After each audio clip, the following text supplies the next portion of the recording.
Hi guys, you are watching CS Atul Jain classes. तो देखो, हम लोगों ने हाउस प्रॉपर्टी वाला चैप्टर शुरू किया हुआ था। हम लोगों ने उसके बेसिक प्रोविजंस भी पढ़े थे, लाइक सेक्शन 22 पढ़ा था, चार्जिंग सेक्शन। फिर हमने उसके बाद फॉर्मेट डिस्कस किया था हाउस प्रॉपर्टी का पूरा, ठीक है। फिर हम लोगों ने उसके बाद नेक्स्ट क्लास में क्या पढ़ा था, GAV कैसे कैलकुलेट करते हैं। तो GAV भी हम लोग पूरा डिस्कस कर चुके थे। आज हम लोग फुल फ्लैश क्वेश्चन डिस्कस कर रहे हैं जी हाउस प्रॉपर्टी का एक, ठीक है। तो देखो, सबसे ऊपर हेडिंग डाल दिया हम लोगों ने, computation of taxable income mister x under the head income from house property for the relevant assessment year, जो भी होगा आपका। सबसे पहले क्या करना है, ग्रोस एनुअल वैल्यू ले लेना है, ठीक है, GAV ले लेना है। और GAV कैसे निकालते हैं हम लोग लास्ट क्लास में ऑलरेडी डिस्कस कर चुके हैं। उसमें से क्या करते हैं हम लोग, municipal taxes paid bye owner minus करते हैं। याद होगा आपको कि पेड को भी अंडरलाइन कराया था मैंने, ओनर को भी। इसका मतलब म्युनिसिपल टैक्सेस की डिडक्शन पेड बेसिस पे है, ड्यू बेसिस पे नहीं है। पे कर दिए तो आप यहाँ से डिडक्ट कर सकते हैं, अदरवाइज नहीं कर सकते हैं। और पेमेंट भी किसने किया हो, ओनर ने। अगर टेनेंट ने पेमेंट किया था तो आप यहाँ डिडक्शन नहीं ले सकते। चलो जी, म्युनिसिपल टैक्सेस अगर मैं यहाँ से माइनस कर दूँ तो क्या बचेगा, नेट एनुअल वैल्यू। इसको हम शॉर्ट में क्या बोलते हैं, NAV, राइट। अब इस NAV से आपको याद होगा हम सिर्फ और सिर्फ दो डिडक्शन देते हैं। एक तो है सेक्शन 24 क्लोज A की, दूसरा है 24 क्लोज B की। तो 24 क्लोज A की जो डिडक्शन है that is statutory deduction at the rate of 30% of NAV। तो ये तो NAV का फिक्स्ड 30% डिडक्शन देते हैं हम लोग। और दूसरा डिडक्शन क्या है भाई, interest on loan borrowed 24B में। और ये जो इंटरेस्ट ऑन लोन बोरोड है ये भी दो तरह का, एक प्री कंस्ट्रक्शन पीरियड का, एक पोस्ट कंस्ट्रक्शन पीरियड का है। तो दोनों को इनर कॉलम में ऐड करके मैंने कहाँ लिख दिया, आउटर कॉलम में। बैलेंस जो बचेगा वो इनकम होती है जी हाउस प्रॉपर्टी की। समझ गए बात। तो चलो एक छोटा सा क्वेश्चन उठाते हैं। सबसे पहले क्वेश्चन नंबर 1। तो देखो भाई, मैंने आपको बुक दी हुई है, उसमें क्वेश्चन नंबर 1 देखते हैं, ठीक है। तो देखो जरा बुक में question number 1, Ganesh is the owner of a house, the annual value of the house is ₹10,000 which has been let out on a monthly rent of 1,000। तो देखो मंथली रेंट दिया हुआ है 1,000, तो इसका मतलब ये तो एक्चुअल रेंट है। तो इट मीन्स जो आपको 10,000 दिया है वो क्या है, फिर एनुअल वैल्यू का मतलब क्या है, that is fair rental value. तो ठीक है, और कुछ दिया है आपको, नहीं दिया है।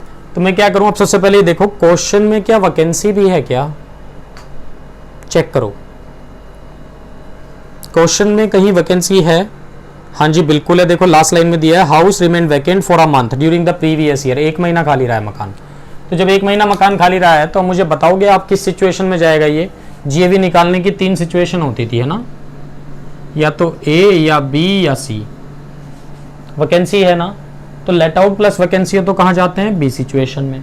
और B सिचुएशन में जाने के लिए मैंने आपको बताया था, एक तो आप ER निकाल के रख लेना अपने पास और एक AR निकाल के रख लेना। समझ गए। तो पहले ER निकालते हैं जी। चलो इस क्वेश्चन में ER कैसे निकालूं भाई, MV कितना है ही नहीं, FRV कितना है, क्वेश्चन में कितना दिया है FRV 10,000।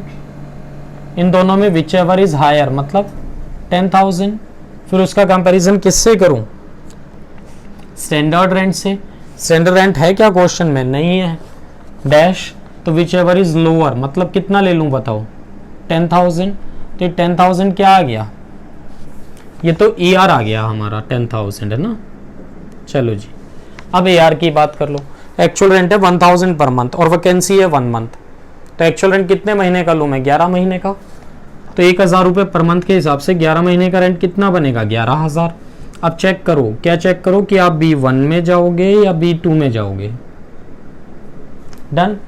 B1 में जाने के लिए मैंने आपको बताया था 2 कंडीशन।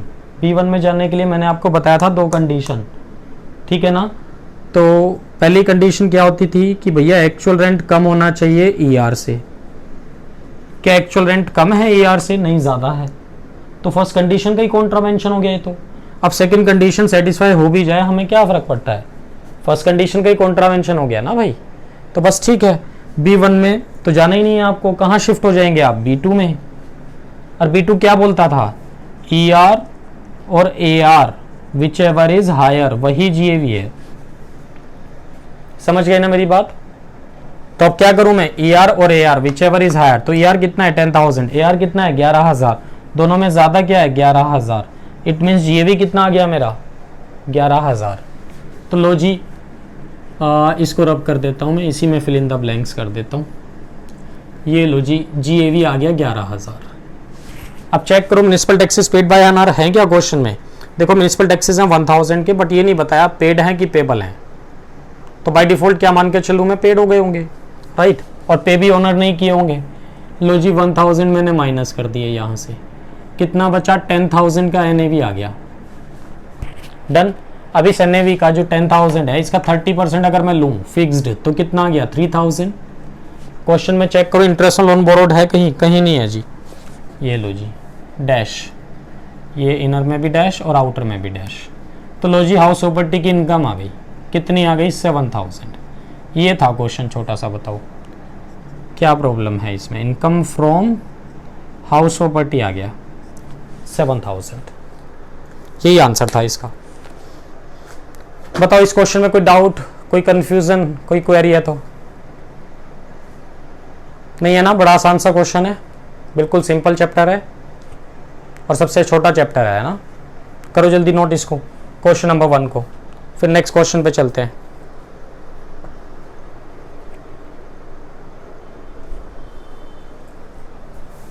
ठीक है जी, नोट कर लिया सबने, रब कर दो इसको। चलो जी मैं इसको रब कर रहा हूं अब, ठीक है। ये लो जी, सिर्फ फिगर्स रब कर रहा हूँ, इसी में फिल इन द ब्लैंक्स करता रहूँगा। मेरे पास तो बड़ा अच्छा ऑप्शन है, ये ऑप्शन तुम्हारे पास नहीं है फिल इन द ब्लैंक्स करने का। चलो ठीक है, चलो जी।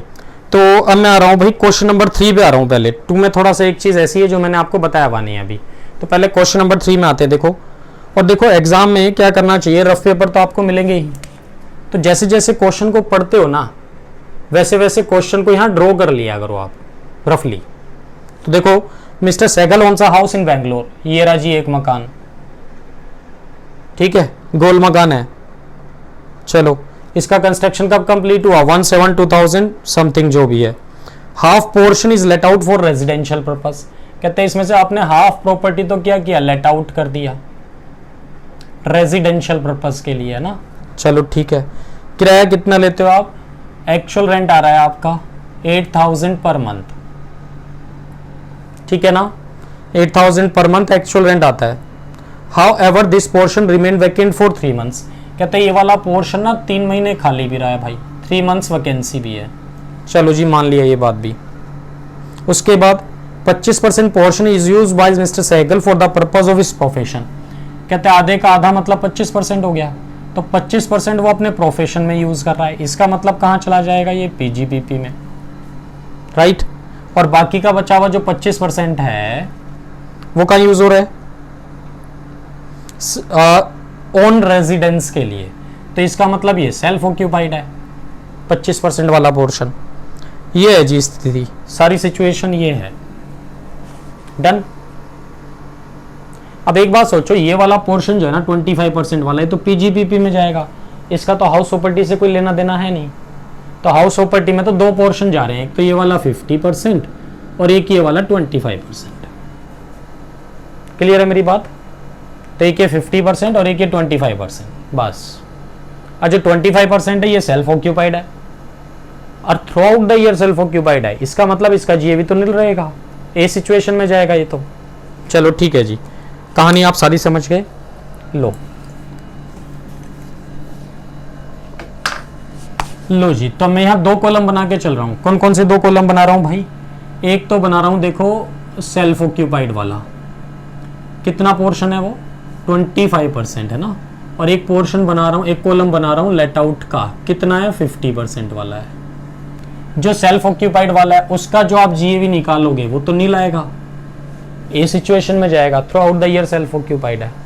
और जो लेट आउट वाला पोर्शन है ना भाई 50%, इसमें वैकेंसी भी थी अगर आपको याद हो तो इसको कहाँ लेके जाऊं मैं, अब इसको लेके जाएंगे हम लोग बी सिचुएशन में ना, ठीक है जी।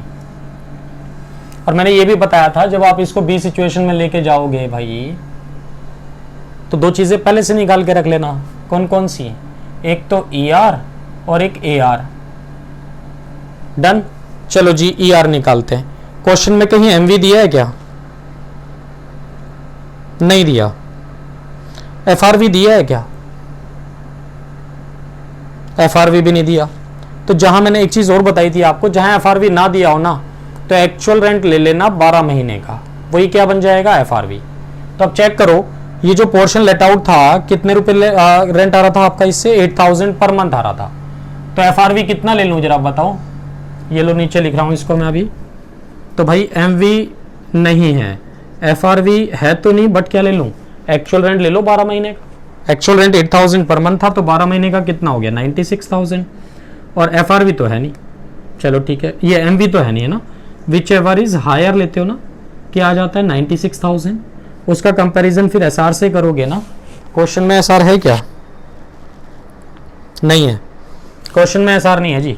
चलो ठीक है, डैश कर दो। Which ever is lower means कितना आ जाता है 96,000 आ जाता है ना, यही तो ER है, इसी को RER भी बोलते हैं आप। तो ER कितना आ गया भाई 96,000। डन। मैं बात कर रहा हूं किसकी, एक्चुअल रेंट की। वैकेंसी देखो कितने महीने है, वैकेंसी थी क्या इसमें, हाँ 3 महीने की वैकेंसी है भाई। जब 3 महीने की वैकेंसी है और एक्चुअल रेंट 8,000 रुपए है, तो एक्चुअल रेंट कितने महीने का लोगे आप, 9 मंथ्स का। 9 मंथ्स का एक्चुअल रेंट कितना बनेगा 72,000 है ना। अब चेक करो कि भाई B1 में जाओगे या B2 में, ऐसे ही होता था ना, B1 या B2, मुझे बता देना, भूल जाता हूं मैं, ऐसे ही था ना कुछ। क्या होता था, एक्चुअल रेंट ज्यादा है RER से B1 में, ऐसा होता था क्या, याद करो जरा। क्या होता था फर्स्ट कंडीशन, एक्चुअल रेंट ज्यादा है किससे, ER से। सही लगाया ना साइन, नहीं, चलो ठीक है। तो एक्चुअल रेंट कम होता होगा फिर, हाँ मैं भूल गया था ये बात। चलो ठीक है, तुमने याद दिला दिया, अच्छा रहा, वरना क्वेश्चन गलत हो जाता पूरा। ठीक है, चलो एक्चुअल रेंट कम है किससे, ER से। और दूसरी कंडीशन क्या होती थी, क्यों कम है, due to vacancy only, due to vacancy only. अगर ये दोनों कंडीशन सेटिस्फाई होंगी बोथ, तो क्या होता था, एक्चुअल रेंट ही GAV बन जाएगा। अदरवाइज तो समझ गए ना, अदरवाइज का मतलब है या तो दोनों ही कंडीशन का कॉन्ट्रावेंशन हो गया या दोनों में से किसी एक का। तो कहाँ चले जाएंगे, B2 में। और B2 क्या कहता था भाई, ये कहता था ER और AR, whichever is higher वही GAV है। क्लियर है बात मेरी, चलो ठीक है, अच्छी बात है जी, समझ गए। तो अब चेक करो, क्या एक्चुअल रेंट कम है ER से, हाँ कम तो है भाई, 72,000 है ना एक्चुअल रेंट। क्या वैकेंसी की वजह से। अब मैंने एक चीज और बताई थी, अगर ये सेकंड कंडीशन चेक करनी हो ना, तो यहाँ काश वर्ड लगाना है ना, काश, कि ये प्रॉपर्टी वैकेंट नहीं होती, तो एक्चुअल रेंट कितना होता, 96,000 हो जाता 12 महीने का। इक्वल टू हो जाता कि नहीं हो जाता ER के, बिल्कुल हो जाता। क्यों कम हुआ, वैकेंसी की वजह से, मतलब ये अभी भी B1 में ही जाएगा। तो अगर 12 महीने की कैलकुलेशन करके इक्वल टू भी बन जाता है ना, तो भी B1 में लेके जाना है आपको। ठीक है, B1 क्या कहता था, एक्चुअल रेंट ही GAV बन जाएगा। तो बस ठीक है जी, दोनों कंडीशन सेटिस्फाई हो गई, मतलब एक्चुअल रेंट ही GAV बन जाएगा, मीन 72,000 ही क्या बन गया आपका GAV।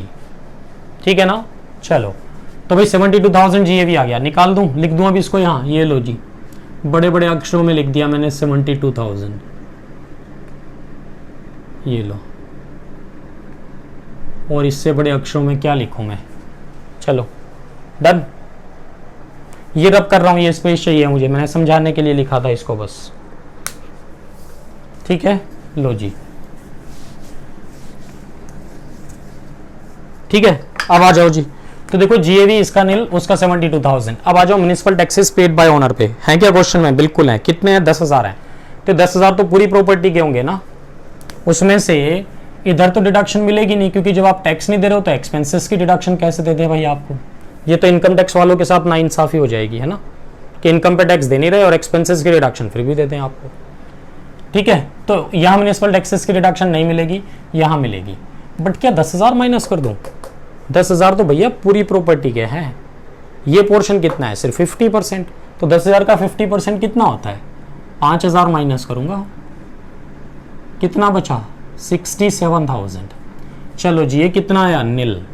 अब क्या करते हैं, स्टेचुटरी डिडक्शन देते हैं जी 24 में, सेक्शन 24 क्लोज ए में 30% की फिक्स डिडक्शन देनी है। नील का 30% कैलकुलेट करो एक बार, कैलकुलेटर से कैलकुलेट करके बताओ मुझे कितना आएगा। कर रहे हो कैलकुलेट? ज़रूरत ही नहीं है भाई, नील का 30% भी कैलकुलेट करोगे आप लोग, और कर भी रहे हो बैठ के, है ना? चलो ठीक है, अच्छी बात है। अब इसका 30% कैलकुलेट करो, कितना आएगा? 20,100 रुपये, ठीक है ना? 20,100 रुपये। चलो ठीक है, यहां जाओ भी। इंटरेस्ट ऑन लोन बोरोड है क्या क्वेश्चन में? चेक करो, बिल्कुल है जी। देखो interest for renovation of house है, interest for renovation of house है। क्या उसकी रिडक्शन मिलती है? बिल्कुल मिलती है, ठीक है, डिडक्शन तो मिलेगी भाई इंटरेस्ट की भी। और बाय डिफॉल्ट कुछ नहीं दिया तो पोस्ट कंस्ट्रक्शन वाला इंटरेस्ट रहा होगा। डन। ये जो interest for renovation of house है कितना है भाई? 40,000 रुपये। ये जो 40,000 रुपये इंटरेस्ट है तो पूरी प्रॉपर्टी का रहा होगा ना। अगेन 25% इधर और 50% इधर, तो 40,000 का 25% मतलब 10,000 और 50% मतलब 20,000, और बाकी के बचे 25%, उसकी डिडक्शन तो आप P&L अकाउंट में दिखा दें एज एन एक्सपेंस। उसकी डिडक्शन हाउस प्रॉपर्टी में थोड़ी मिलेगी। 25% पोर्शन पीजीबीपी में जा रहा है तो डिडक्शन भी 25% की कहां लेना? पीजीबीपी में लेना। क्लियर है मेरी बात? डन, ठीक है, गुड। और देखो एक चीज मैंने और बताई थी कि सेल्फ ऑक्यूपाइड प्रॉपर्टी अगर हो ना तो हम यहाँ इंटरेस्ट की मैक्सिमम लिमिट लगाते हैं। वो मैक्सिमम लिमिट कितनी होती है? या तो 2 लाख या 30,000, और ये 10,000 तो देखो दोनों से ही कम है। तो मुझे चेक करने की जरूरत है क्या मैक्सिमम लिमिट कौन सी लगाऊं, 2 लाख या 30,000? जरूरत ही नहीं है।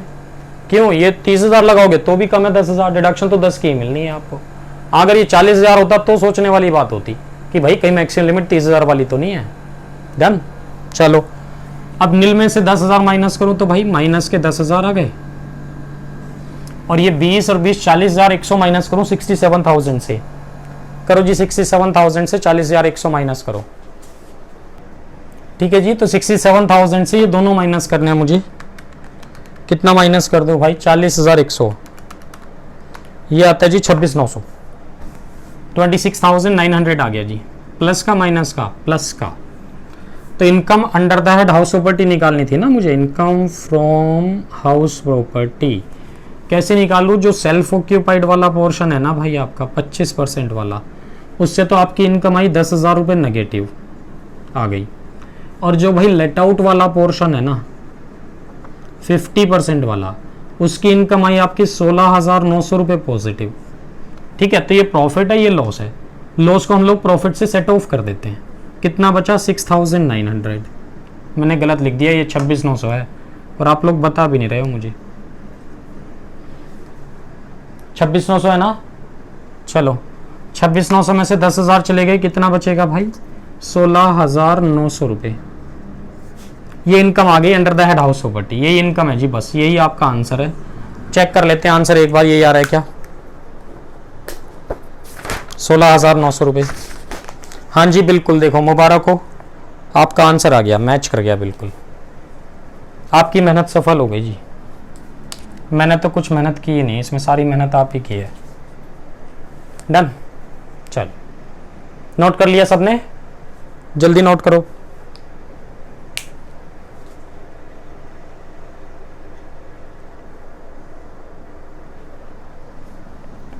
रब कर दो इसको। चलो जी, इसको रब कर देता हूं। नेक्स्ट क्वेश्चन पे आते हैं। लो, अमाउंट को रब कर दिया जी। लो, मैंने मैं तो इसी में फिल इन द ब्लैंक्स करूंगा ना, मैं क्यों बार बार लिखूं। चलो ठीक है जी। तो देखो नेक्स्ट क्वेश्चन शुरू करने से पहले ना मैं एक दो छोटे से कॉन्सेप्ट जो बचे हुए ना आपके रेजिडोरी कॉन्सेप्ट्स, पहले वो कंप्लीट करूंगा, फिर क्वेश्चन पे आऊंगा। राइट, वरना बीच बीच में प्रॉब्लम्स आएंगी थोड़ी सी। तो देखो ये जो इंटरेस्ट था ना, आपको याद होगा ये इंटरेस्ट दो तरह का होता है। एक interest for pre construction period होता है, एक interest for post construction period होता है। पोस्ट कंस्ट्रक्शन पीरियड का मतलब क्या होता है? करंट ईयर का इंटरेस्ट। करंट ईयर इंटरेस्ट मतलब कि आपने करंट ईयर में कितना ब्याज दिया है। तो नॉर्मली हर क्वेश्चन में होता है, ये करंट ईयर का इंटरेस्ट होता है बाय डिफॉल्ट, अगर कुछ ना दिया हो तो। और ये इंटरेस्ट कौन सा वाला भाई, interest for pre construction period, मतलब मकान बनने से पहले वाला ब्याज। अब एक बात सोचो, आपने लोन कब लिया होगा, मकान बनने से पहले, और भाई प्रॉपर्टी का calculation under the head house property करोगे कब, जब वो मकान बन के तैयार हो जाएगा। तो भाई जिस डेट को आपने लोन बोरो किया था उस डेट से लेके मकान बनने तक की डेट तक का जो ब्याज है उसकी डिडक्शन पहले तो आप ले नहीं पाए होंगे, क्योंकि तब तक मकान ही नहीं था, तो आपने असेसमेंट भी नहीं किया था हाउस प्रॉपर्टी में, इंटरेस्ट तो दिया था बट डिडक्शन नहीं ली होगी, तो वो डिडक्शन ना आपको बाद में मिल जाती है। मतलब इंटरेस्ट हम लोग पहले दे चुके थे, डिडक्शन हम लोग बाद में ले रहे हैं, तो उस इंटरेस्ट की बात होती है यहाँ interest for pre construction period में। ठीक है, यहां तक बात क्लियर है जी। तो हम लोग क्या डिस्कस करने वाले हैं कि इस interest for pre construction period की कैलकुलेशन कैसे करूं। तो ये तो आपको पता ही है, करंट ईयर का इंटरेस्ट है भैया, करंट ईयर में जितना ब्याज दिया होगा, और ये और निकाल लूं, दोनों को जोड़ देंगे तो टोटल इंटरेस्ट आ जाएगा बस। तो मैं आप लोग अब क्या डिस्कस कर रहा हूं आपके साथ कि interest for pre construction period का इंटरेस्ट कैसे कैलकुलेट करना है। चलो जी, तो पहले interest for pre construction period की बात कर रहा हूं, फॉर्मेट भी दोबारा ही बना लूंगा मैं आपके लिए, कोई दिक्कत नहीं है।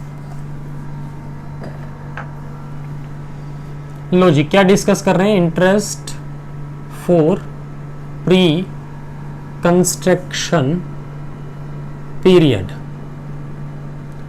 मीन्स कंस्ट्रक्शन से पहले जो आप ब्याज दे चुके थे उसकी बात कर रहे हैं। डन। तो देखो, जब भी आपको interest for pre construction period का निकालना हो ना इंटरेस्ट, तो क्या करो, दो डेट ले लेना, एक तो डेट ऑफ बोरोइंग ले लेना। मैं फुल फॉर्म लिखूं क्या इसकी, चलो लिख ही देता हूं, कभी तुम डेट ऑफ बर्थ समझ लो इसको। तो डेट ऑफ बोरोइंग ले लो भाई, फिर दूसरा डेट क्या ले लो, date of completion of construction. ये भी क्वेश्चन में आपको दिया होगा, देखो एक तो ये वाली डेट ले लो, डेट ऑफ बोरोइंग, दूसरा डेट क्या ले लो, date of completion of construction, मतलब किस डेट को मकान बनके तैयार हो गया था, और इसके जस्ट प्रीसीडिंग 31 मार्च पे आ जाओ। 31 मार्च कौन से वाला, जस्ट प्रीसीडिंग, पिछले वाला, इस डेट से जस्ट प्रीसीडिंग 31 मार्च पे आ जाओ बस। लाइक फॉर एग्जांपल मान लो जी ये ना आपका 1 जुलाई 2018 है, तो 31 मार्च कौन से वाला लूं भाई, 31 मार्च 2018 में आया होगा, अभी जस्ट प्रीसीडिंग चाहिए ना, इससे ठीक पीछे जाना है। अगर ये 1 अप्रैल 18 हो तो अगेन 31 मार्च 18 ही होगा, एक दिन पहले ही तो आया था 31 मार्च। अच्छा, अगर ये 31 मार्च 18 हो तो 31 मार्च 18 से पहले 31 मार्च कब आया होगा, सोचो, 18 में आया होगा क्या, नहीं, 31 मार्च 17 में आया होगा। क्लियर है बात मेरी। तो जस्ट प्रीसीडिंग 31 मार्च ले लेना है, और भाई इस डेट से लेके ना इस डेट तक का, इस डेट से लेके इस डेट तक का इंटरेस्ट कैलकुलेट होगा बस। क्लियर है मेरी बात। इस डेट से इस डेट तक का इंटरेस्ट कैलकुलेट करना है, चाहे वो 1 साल का हो, चाहे वो 2 साल का हो, चाहे वो 5 साल का हो, ठीक है ना, कितने भी साल का क्यों ना हो। तो इस डेट से इस डेट तक का इंटरेस्ट कैलकुलेट कर लेना भाई, जो भी इंटरेस्ट आए ना डिवाइडेड बाय 5 कर लेना। अब डिवाइडेड बाय 5 करके जो भी आएगा उसकी हम आपको डिडक्शन देंगे, और कहां से, इसी के नेक्स्ट फाइनेंशियल ईयर से। तो मान लो ये 31 मार्च 2017 था, तो 16-17 खत्म हुआ, तो डिडक्शन कहां से शुरू होगी, 17-18 से। और अगर ये 31 मार्च 18 था तो ये 5 डिडक्शन, ये 5 इक्वल इंस्टॉलमेंट में डिडक्शन देंगे, तो ये डिडक्शन कहां से शुरू होगी फिर, अगर ये 18 था तो 18-19 से। क्लियर है बात मेरी। और 5 साल तक लगातार आपको डिडक्शन मिलेगी। तो आईटी एक्ट ये कह रहा है भैया डिडक्शन हम आपको बिल्कुल देंगे, मकान बनने से पहले जो आपने ब्याज दिया था उसकी डिडक्शन देंगे, बाद में ही देंगे, ठीक है, बट 1 साल में नहीं, 5 साल में अलाउ करेंगे आपको, 5 इक्वल इंस्टॉलमेंट्स में अलाउ करेंगे। ठीक, अब वो इंटरेस्ट चाहे 1 साल वाला हो, चाहे 5 साल का बने, चाहे 10 साल का बने, बट डिडक्शन हमेशा 5 साल में ही मिलेगी आपको। तो वो 5 साल फिक्स्ड है, ये डिवाइडेड बाय 5 जो करोगे ना आप, ये फिक्स्ड है, लिख दिया ये लो मैंने। डन। तो ये इंटरेस्ट हो गया किस चीज का, प्री कंस्ट्रक्शन पीरियड का। ठीक है, पहले इसको नोट करो, फिर इसी में क्वेश्चन लेके समझाता हूं, एक एग्जांपल लेके समझाता हूं आप लोगों को। ठीक है जी, नोट कर लिया आप लोगों ने सबने इसको। चलो आगे चलते हैं। तो देखो एक एग्जांपल ले लेता हूं इस चीज को समझाने के लिए। मान लो भाई आपने ना लोन बोरो किया है, लोन लिया है 10 लाख रुपए का। कब लिया है, मान लो 1 अक्टूबर 2012 को लिया था। ठीक है, और जो लोन लिया था ना कितने परसेंट ब्याज पे, 12% ब्याज पे लिया था। Date of completion of construction, मकान बन के कब तैयार हुआ, मान लो 31 दिसंबर 2018 को तैयार हो गया भाई। 17 को ले लो चलो, है ना, 17 को मकान बन के तैयार हो गया था। ये क्लियर है बात मेरी यहां तक। चलो अब मैं क्या करूं, 2 डेट चाहिए थी ना मुझे, और देखो मान लेता हूं नथिंग हैज बीन रीपेड, ये लोन इज स्टिल आउटस्टैंडिंग, है ना, लोन इज स्टिल आउटस्टैंडिंग। ठीक है, चलो अब बताओ मुझे date of borrowing of loan क्या है भाई। Date of borrowing of loan क्या है, देखो date of borrowing of loan है आपकी 1 अक्टूबर 2012। लो जी 1 अक्टूबर 2012, और मकान बन के कब तैयार हुआ है, डेट ऑफ कंप्लीशन क्या है, 31 दिसंबर 2017। इसके ठीक पिछला 31 मार्च के आया होगा, बता सकते हैं आप, ले लो जी 31 मार्च 2017 में ही आया होगा। डन। अब मुझे जो इंटरेस्ट कैलकुलेट करना है वो इस डेट से इस डेट तक का कैलकुलेट करना है बस। ठीक है, चलो जी करते हैं। ये बताओ ये फाइनेंशियल ईयर कौन सा चल रहा है, 11-12 है, 12-13 है, ये 12-13 है जी। लो जी 12-13 में तो आप इंटरेस्ट कैलकुलेट करोगे 6 महीने का, क्योंकि 1 अक्टूबर है ना भाई, तो अक्टूबर नवंबर दिसंबर जनवरी फरवरी मार्च। चलो तो यहाँ तो 6 महीने का इंटरेस्ट निकाल लेना, फिर 13-14, फिर 14-15, फिर 15-16, फिर 16-17, तो 16-17 इसी डेट को आगे खत्म होगा ना। चलो तो कितने साल हो गए ये भाई, 2 और 2 4, तो मतलब 4 साल ही हो गए। तो कितने साल का इंटरेस्ट कैलकुलेट करना पड़ेगा, 4 साल 6 महीने का। और लोन था कितने का भाई, चेक करो, 10 लाख का लोन था, और वो भी at the rate of interest 12% पे था। चलो जी, तो 10 लाख का अगर मैं 12% कैलकुलेट करूं, एक तो 6 महीने का, तो ये तो कितना हो गया, 10 लाख का 12% निकालोगे 1-20, तो 6 महीने का हो गया 60,000। ठीक है, फिर 10 लाख का 12% निकालो जी, कितने साल का, 4 साल का और ले लो, इंटू 4 ईयर्स कर दो सीधे सीधे, तो 1 साल का 1-20 हो गया, तो 4 साल का कितना हो गया, 480। तो भैया टोटल इंटरेस्ट कितना हो गया आपका, 5,40,000। 5,40,000। तो ये जो टोटल इंटरेस्ट है ना आपका 5,40,000 रुपए, डिवाइडेड बाय क्या कर दूं, 5 कर लो।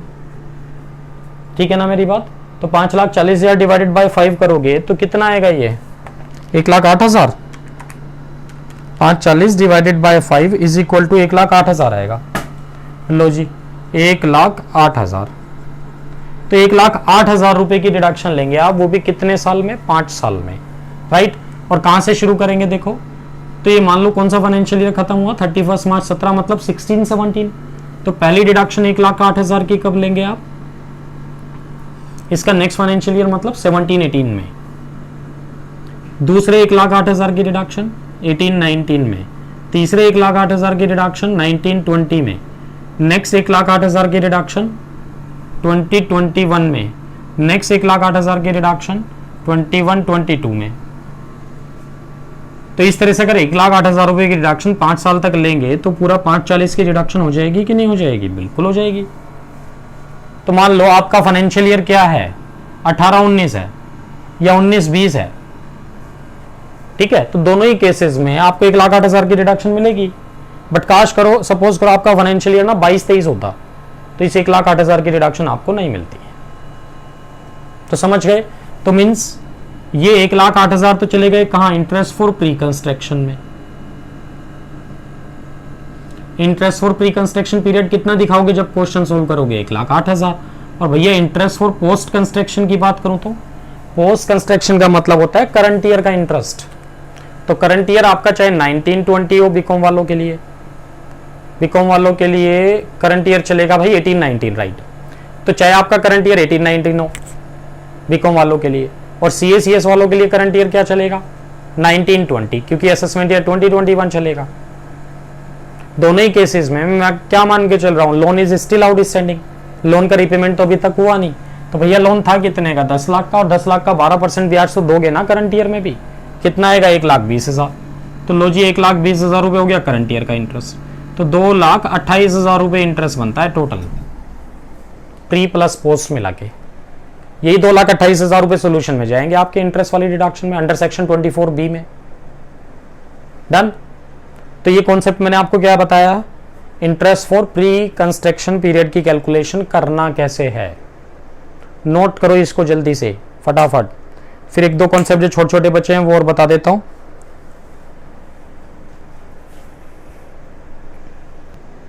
ठीक है जी, कर दूं रब? चलो जी इसको रब कर देता हूं, एक दो छोटे मोटे जो कॉन्सेप्ट बचे हैं वो और खत्म करते हैं। ठीक है, फिर नेक्स्ट क्लास में फुल फ्लैश्ड क्वेश्चन ही डिस्कस करेंगे बस इसके हाउस प्रॉपर्टी के। ठीक है, आज कॉन्सेप्ट्स खत्म कर देता हूं इसके।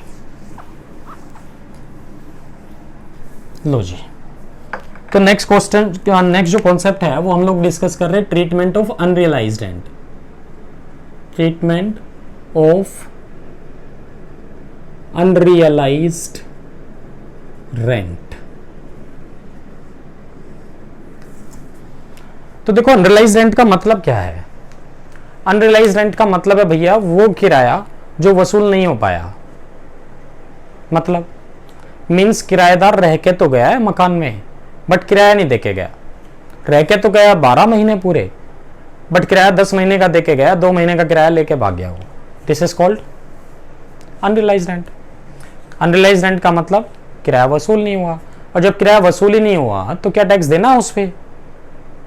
कानून कह रहा है यार चलो कोई बात नहीं, हम भी आपको उसकी डिडक्शन दे देंगे, बेनिफिट दे देंगे अनरियलाइज्ड रेंट का, प्रोवाइडेड कि कुछ कंडीशन सेटिस्फाई हो जाएं। ऐसा नहीं आपने बोल दिया अनरियलाइज्ड रेंट और हमने मान लिया अनरियलाइज्ड रेंट, ऐसे काम नहीं चलेगा। ठीक है, तो एक्सप्लेनेशन में रूल्स में कुछ कंडीशंस दी हुई है, अगर वो कंडीशन सेटिस्फाई होंगी तो आप ये अनरियलाइज्ड रेंट का बेनिफिट ले सकते हो, अदरवाइज नहीं ले सकते। तो कंडीशंस क्या दी हैं वो कंडीशन, लाइक फॉर एग्जांपल कि भाई अगर अनरियलाइज्ड रेंट है भी ना तो आपने कोशिश जरूर की हो उससे रेंट रियलाइज करने की, मतलब आपने उसको लीगल नोटिस भेजा हो भाई। दूसरी बात, उसके पास उससे आपने अपना मकान या प्रॉपर्टी खाली करवा ली हो, और अगर प्रॉपर्टी खाली भी नहीं कराई ना तो आपने कोशिश जरूर की हो खाली कराने की, मतलब मकान खाली कराने का नोटिस दिया उसको। तीसरी कंडीशन, उसके पास आपकी कोई और प्रॉपर्टी नहीं होनी चाहिए। क्यों? क्योंकि वो तो डिफॉल्टर है। आज तो आप कह रहे हो उसने इस प्रॉपर्टी का किराया नहीं दिया, अगले साल कहोगे सर उसने उस प्रॉपर्टी का भी किराया नहीं दिया। समझ रहे हैं बात? तो क्वेश्चन में अगर कुछ भी स्पेसिफाइड नहीं है तो बाय डिफॉल्ट हम लोग क्या मान के चलते हैं, all the conditions are satisfied, fulfilled. तो अगर सारी कंडीशन सेटिस्फाई होंगी तो हम आपको अनरियलाइज्ड रेंट का बेनिफिट देंगे, वरना नहीं देंगे। ठीक है, अब अनरियलाइज्ड रेंट का ट्रीटमेंट कर रहे हैं। देखो ये जो ट्रीटमेंट है, दो सिचुएशन है इसकी। Situation 1, year in which it remained unutilised, unutilised कह रहा हूं, अनरियलाइज्ड मतलब जिस साल ये रेंट अनरियलाइज रहा था उस साल क्या करना है। मान लो इसी साल की मैं बात करूं कि भाई इस साल मकान में ना वो किराएदार रह के तो पूरे 12 महीने गया है बट किराया सिर्फ 10 महीने का देके गया, 2 महीने का किराया लेके भाग गया हो। तो इस साल अनरियलाइज रेंट रहा है कि नहीं है? इस साल अनरियलाइज रेंट रहा है ना, तो क्या करें उस इस साल अनरियलाइज रेंट का ट्रीटमेंट क्या होगा ये डिस्कस करेंगे। दूसरी बात क्या होगी, year in which it is realized, इसका क्या मतलब है? year in which it is realized, इसका क्या मतलब है? मतलब क्या ऐसा नहीं हो सकता कि किराएदार इस महीने या इस साल तो किराया लेके भाग गया, ठीक है, और अगले साल या 2 साल के बाद खुद चल के आया हमारे पास और क्या कह रहा है, हमारे पास आया सुबह ही सुबह, डोरबेल बजाई, हमने देखी इसकी शक्ल किराएदार की जो 2 साल पहले किराया मार के भागा था हमारा, गुस्सा आ गया, बट हमारे गुस्से से पहले उसने मिठाई का डब्बा आगे कर दिया हमारे। क्या कह रहा है? कहते सर जिस साल से मैंने आपका किराया मारा है ना, उस साल से मैं बड़ा दुखी हूं, और भगवान सपने में आए थे मेरे सुबह सुबह आज, और उन्होंने कहा तूने ना एक अच्छे आदमी का किराया मारा है, उसका किराया दे क्या, वरना तुझे बिजनेस में लॉसेस ही होते रहेंगे। समझ में आ रही है बात? ऐसा भी होता है। सुबह का सपना था जी 5 बजे का, 5 बजे का सपना सच होता है। ठीक है, तो आज सुबह सुबह आया मिठाई का डब्बा लेके, मिठाई का डब्बा भी दे के गया, और साथ में क्या कह रहा है? कहते सर वो जो 2 महीने का किराया मारा था ना मैंने आपका, ये लो आप वो 2 महीने का किराया ले लो हमसे, और हम माफी चाहते हैं, हमें माफ कर दो। तो उसके पीछे पीछे इनकम टैक्स वाले आ गए आपके पास। क्या कह रहे हैं? कहते देख भाई 2 साल पहले ये रेंट अनरियलाइज रेंट था, तो डिडक्शन ले ली थी तुमने, आज तो ये रेंट रियलाइज हो गया ना, तो इस साल टैक्स दे दो। बात समझ में आई ना? 2 साल पहले डिडक्शन ली थी तो इस साल टैक्स दे दो, इस साल तो रेंट रियलाइज हो गया ना आपका। देखो ऐसे इनकम टैक्स वाले पीछे पीछे नहीं आते, वो तो मैंने कहानी बनाई है आपको समझाने के लिए। मतलब सेल्फ असेसमेंट जब भी करोगे, आज की डेट में तो सेल्फ असेसमेंट ही चलेगा ना, सेल्फ असेसमेंट ही रेगुलर असेसमेंट बन जाता है। तो आप खुद बताओगे अपने आप क्या कि सर किराएदार आया था और किराया दे के गया, ये लो टैक्स ले लो हमसे। ना बताएं तो मत बताओ, कोई बात नहीं, कोई दिक्कत नहीं है भाई। जब तक उन्हें पता नहीं लगेगा तब तक कोई दिक्कत नहीं होगी, बट अगर उन्हें बाद में पता लग गया ना, फिर देख लेना आप, खैर नहीं है तुम्हारी। तो बैक डेट से फिर टैक्स भी देना पड़ेगा, इंटरेस्ट भी देना पड़ेगा, पेनल्टीज भी देना पड़ेगा, बेइज्जती होगी वो अलग, टीवी में भी न्यूज आएगी आपकी, अच्छा लगेगा ऐसे, राइट। चलो, तो मीन्स 2 ट्रीटमेंट हैं।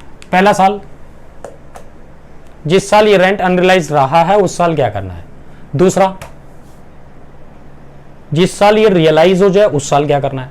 तो भाई एक काम करना, जिस साल ये अनरियलाइज रहा था उस साल तो क्या करना है।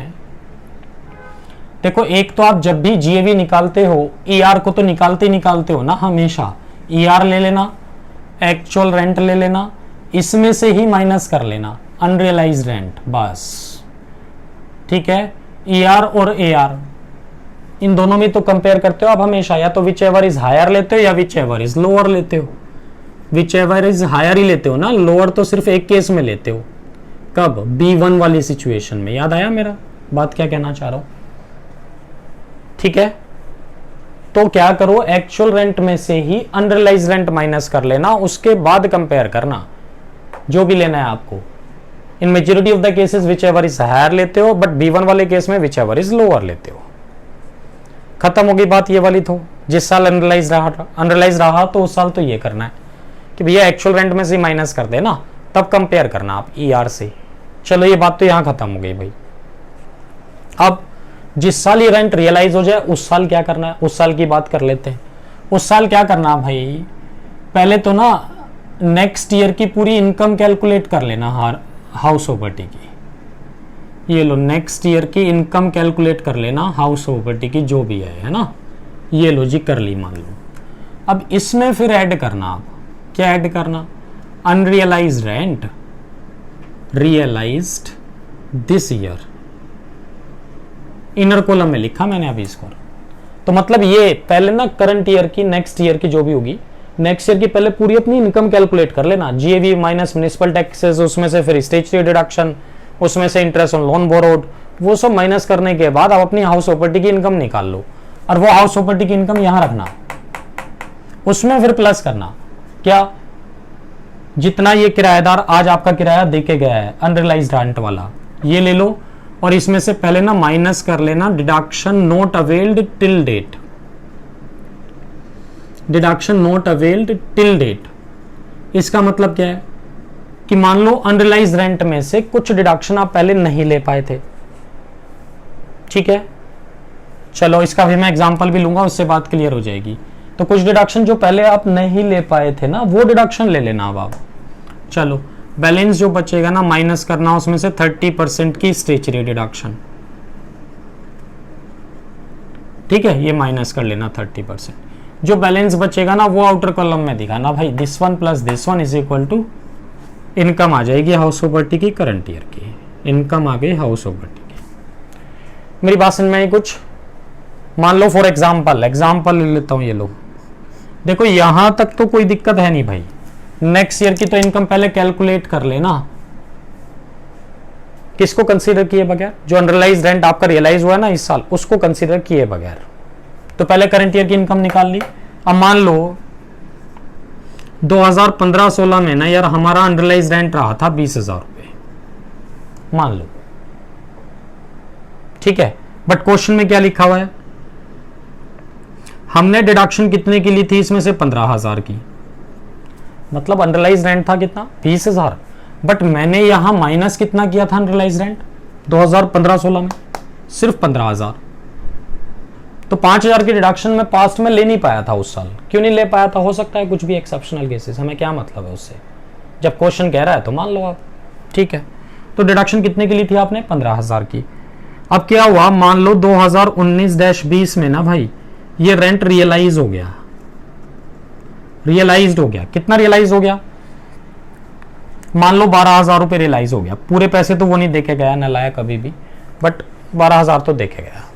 कह रहा है सर मर गया, मैं गरीब आदमी हूँ, ठीक है ना, ये तो मैं 12,000 भी पता नहीं कहाँ से कहाँ से इकट्ठे करके दे रहा हूँ। चलो कोई बात नहीं, कितना रियलाइज हुआ? 12,000 रुपये। तो भाई देखो प्रॉब्लम समझ रहे हो, अंडरलाइज रेंट था 12,000, बट मैंने यहाँ से माइनस कितने किए थे पास्ट में? सिर्फ 15,000। तो 5,000 की डिडक्शन पहले नहीं ले पाया था। आज मुझे रेंट कितना रियलाइज हुआ? 12,000 ना। तो मैं क्या करूं, पहले तो underlies rent realise this year कितना लिखूं? 12,000 रुपए, है ना। उसमें से माइनस करूं जो अभी तक मैंने डिडक्शन नहीं ली थी। कितनी डिडक्शन नहीं ले पाया था मैं अभी तक? 5,000 की। तो वो 5,000 अपने माइनस कर लो। 5,000 की डिडक्शन भी लेके खत्म करो। आप बार बार गिला शिकवा रखते हो, कहते नहीं सर 5,000 की डिडक्शन नहीं ले पाए थे, 5,000 की डिडक्शन नहीं ले पाए थे। तो IT कह रहा भैया लेके नहीं मत अपनी डिडक्शन तू, ठीक है। 12 माइनस 5 कितना बचा? 7,000। अभी 7,000 में से हम आपको 30% की फिक्स डिडक्शन देंगे, वो आपका हक है। कितना दे दूं? 2,100 रुपए। बैलेंस कितना बचा? 4,900 रुपए ऐड कर देना बस करंट ईयर की इनकम में, उस पे टैक्स दे देना, ये करंट ईयर की इनकम आ जाएगी। क्लियर है जी बात? अनरियलाइज रेंट का ट्रीटमेंट नोट करो इसको फटाफट, जल्दी, मेक हेस्ट। रब कर दो इसको। चलो जी, लो एक छोटा सा कॉन्सेप्ट हो रहा है एरियर्स ऑफ रेंट का, उसकी बात और कर लेता हूं बस, वो भी खत्म हो जाएगी बात। ठीक है, इसको रब कर दूं? ठीक है जी, लो रब कर देता हूं इसको। Treatment of arrears of rent और बता देता हूं।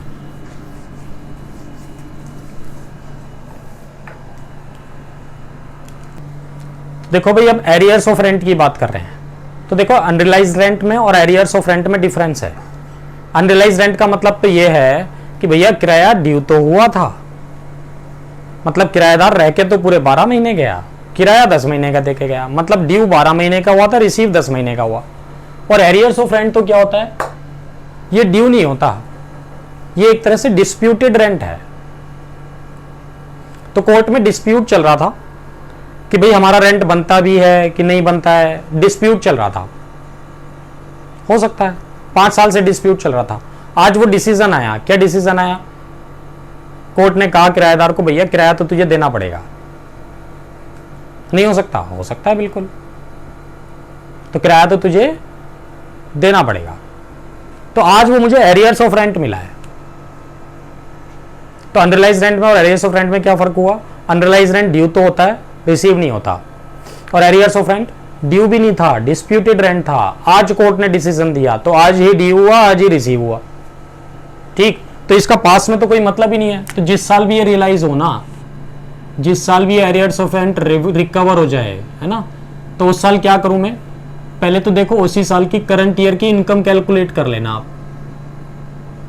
करंट ईयर इनकम, वो भी विदाउट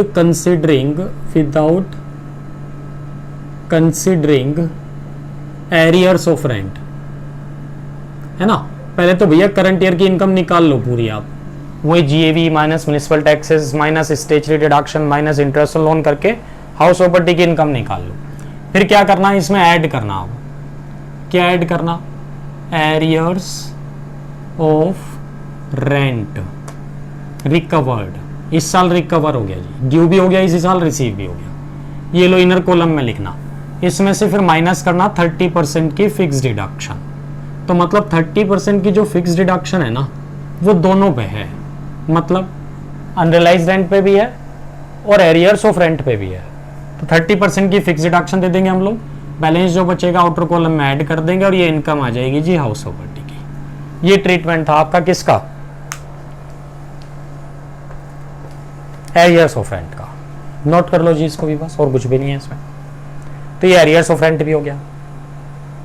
ठीक, तो क्या होता है देखो, कुछ क्वेश्चंस में ना कई बार एग्जाम में ऑप्शंस वाले क्वेश्चन दे देता है कि जैसे क्या कहेगा, आपके पास 3 प्रॉपर्टी हैं and all the 3 properties are self occupied.